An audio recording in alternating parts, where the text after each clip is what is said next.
بەڕاستی چ ئافرەتیش و چ پیاویش دین و ڕەوشتی ئەمانەتی ئەڵڵایە لە دەستیایە نابێت ضایع بیکە. بەڕاستی ئەو کەسێک کە خیانەت لە ئەمانەتەکە ئەوە ئەڵڵا جەل جەلالوهو خۆشی ناوێت.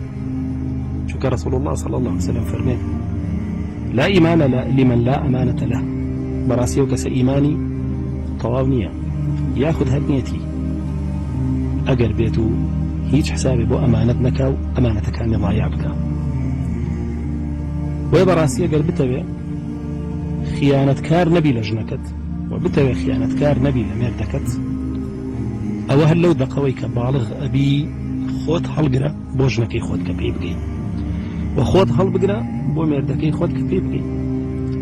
خۆت بپارێزە هیچ پەیوەندێکی حرام دامای کە پێی گەشتی بە پاکی پێگەی ئەو ئەمانەتی لە ئەستۆتە لە دین و ئەخلاقت بە جوانی تەسلیمی ئەویەکەیت ئەویش بە هەمان شێوە بە جوانی تەسلیمی تۆیەکە. ويا رسول الله صلى الله عليه وسلم فرمين حسن العهد من الإيمان.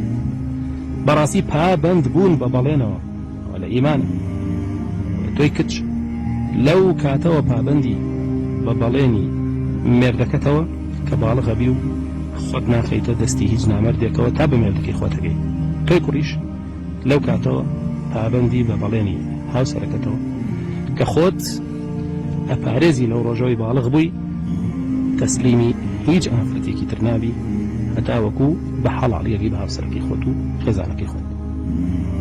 بەڕاستی هەر خانەوادەیەک لەسەرەوە ئەساسە پێک بێت ئەوە بەڕاستی بەرەکەت ئەکەوێتە ناو ئەو خانەوادەیەوە. چونکە الله جل جلاله فەرمێ ئەفەمەن ئوسیسە بنیانەه على تەقوا من الله خەیر. فەرمێ ئاگادار بن خۆی بیناکەی لەسەر تەخوا بنیان مەناوە ئەوە پەڕ لە خەیرە بێت. ئەگەر دەوێ هاوسەرگەریەکەت پڕ لە خێر بێ خۆت بپارێزە ئیگەنج باز دە پەیوەندی حرامەکان بێ تەوبە بکە دوورکەوەرەوەی نزیکیان مەکەوەرەوە. بەو شێوە ئەمانەت پارێزە بی دین پارێزە بی ڕەوش پارێزە بی و ژیانی شت بەرەکەتی تێ ئەکەوێ.